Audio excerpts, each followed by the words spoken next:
public safety are the preeminent functions of government.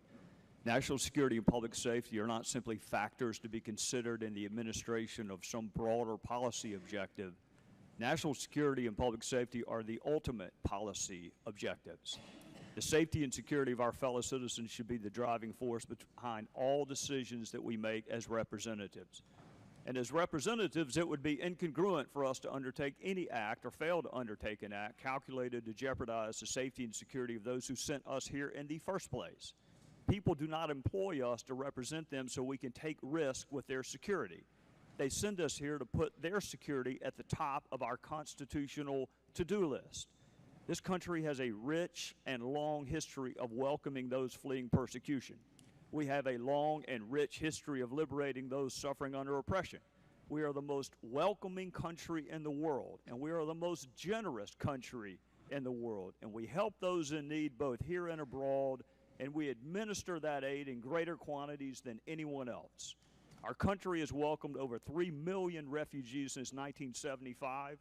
We consistently provide aid to those in need. We provide protection for those who cannot protect themselves, and we provide a defense for those who are defenseless. Regrettably, the world we find ourselves in is imperfect and seemingly becoming more imperfect. It is because we are free and secure and an orderly society rooted in public safety that we have the liberty of being generous to other people. Rather than address the underlying pathology that results in displaced people, those in charge of our foreign policy seem more interested in treating the symptoms.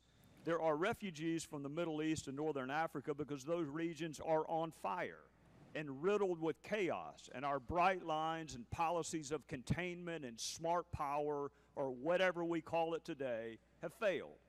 Terrorists took the lives of over 100 innocent people in France and injured many more for no other reason than the fact that they could. They killed 100 because they couldn't kill 1,000. And their objective is evil for the sake of evil. It is murder for the sake of murder. It is wanton and willful violence, premeditated depravity, calculated to take as many innocent lives as possible. The acts of barbarism committed against the people of France are the latest in a long line of malevolent acts committed against innocents. And that line is not likely to be over. CIA Director Brennan said what happened in France was not a one-off event. We also know ISIS terrorists are intent on finding ways to attack America and our allies, including here.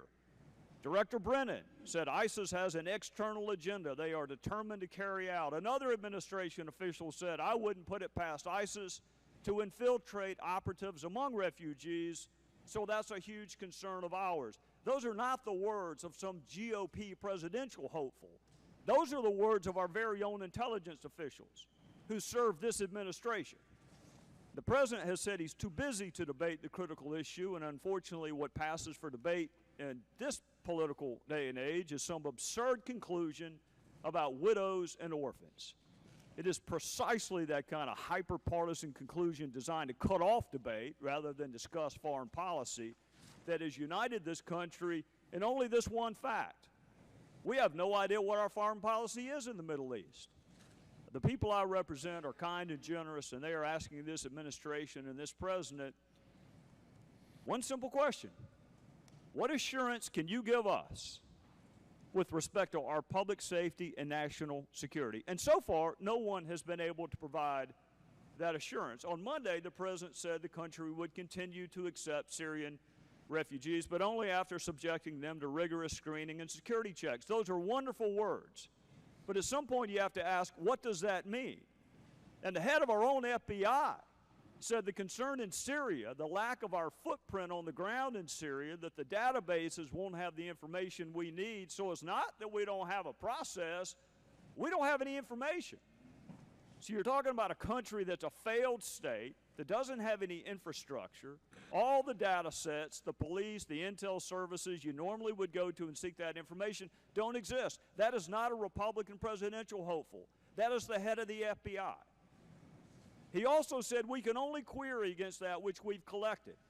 And so if someone has never made a ripple in a pond in Syria, or I'll add any other place, in a way that would get their identity or their interest reflected in our database, we can query our database until the cows come home. but nothing will show up because there is no record on that person. Lastly, he said, I can't sit here and offer anybody an absolute assurance that there's no risk associated with this. So the question then becomes, what amount of risk is acceptable? If our experts are telling us this is not a risk-free endeavor, and few things in life are, but someone's going to need to tell me and the people I work for what amount of risk is acceptable when you're talking about national security and public safety. And I'll say this in conclusion. The president says we're scared of widows and orphans. With all due respect to him, what I'm really afraid of is a foreign policy that creates more widows and orphans. So where maybe he ought to start, is a foreign policy in the Middle East, including Syria, where people can go back to their homelands, which is their preference, go back to their homelands. Maybe you ought to defeat that JV team that you thought you had contained. That would be the very best thing you could do to help people who aspire to a better life.